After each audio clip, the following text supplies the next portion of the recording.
জয় মা কালী। কালিকা মঙ্গল চ্যানেলে আপনাদের সকলকে জানাই আন্তরিক স্বাগত। আজ আমাদের পরিবেশন শাক্ত পদাবলীর ভাগ 2। জগৎ জননী রূপ রামপ্রসাদ সেন। মায়ের মূর্তি গড়াতে চাই মনের ভ্রমরে মাটি দিয়ে। যা বেটি কি মাটির মেয়ে, মিছে খাটি মাটি নিয়ে। করে অসি মুন্ডমালা, সে মাটি কি মাটির বালা? মাটিতে কি মনের জ্বালা দিতে পারে নিবাইয়ে? শুনেছি মার বরণ কালো, সে কালোতে ভুবন আলো।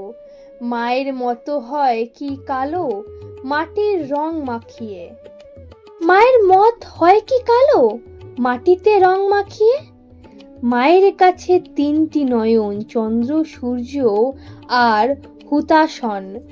কোন কারিগর আছে এমন, দিবে একটি নির্মিয়ে? অশিব নাসিনী কালী, সে কি মাটি খড় বিচালি? সে ঘুচাবে মনের কালি, প্রসাদে কালি দেখাইয়ে। মা বেটি কি মাটির মেয়ে, মিছে খাটি মাটি দিয়ে। কথাটির তাৎপর্য হলো, মাতৃমূর্তি গড়তে গিয়ে মাটি নিয়ে খাটা অকর্তব্য। দেবী কোনোভাবেই মৃন্ময়ী হতে পারেন না। মাটি মোটেই মনের জ্বালা দূর করতে পারে না। দেবী অশান্তির অমঙ্গল দূর করে তিনি শিব নাসিনী। তাকে খড় বিচুলি আর মাটি দিয়ে নির্মাণ করতে যাওয়া সম্ভব নয়। তাই কবি বলেছেন, মিছে তিনি মাটি নিয়ে খাটেন। এই দেবী তিমির বিনাশী কালিমা, ইনি সর্বমঙ্গলময়ী। এই দেবীকে বাইরের মৃন্ময়ীর মধ্যে কেউ দেখতে পায় না।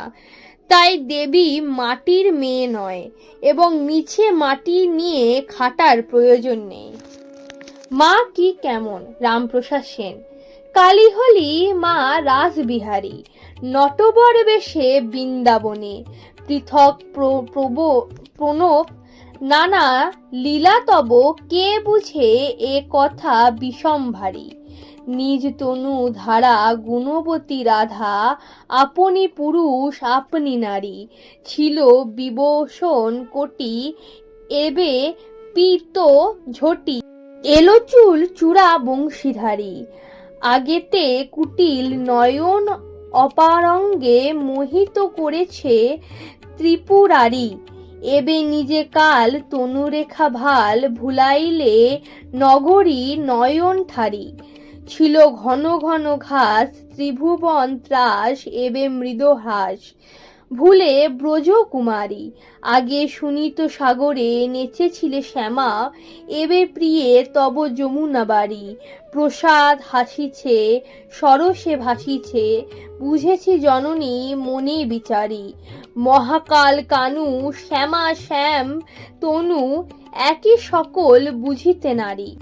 কবি বলেছেন, মা কালী এখন কৃষ্ণের নটবর বেশ ধারণ করে বৃন্দাবনে রাসলীলা করেন। তার লাল মন্ত্র নানা লীলা, সে সব রহস্যের অন্ত নেই। ভক্তের আকুতি রামপ্রসাদ সেন। মা লেমো ভূতের বেগার খেটে, আর কিছু সম্বল নাইকো গেটে। নিজে হই সরকারি মুটে, মিছে মরি বেগার খেটে। আমি দিন মজুরি নিত্য করি, পঞ্চভূতে খায় গো বেটে। পঞ্চভূত 6টা রিপু, দশেন্দ্রিয় মহালেটে।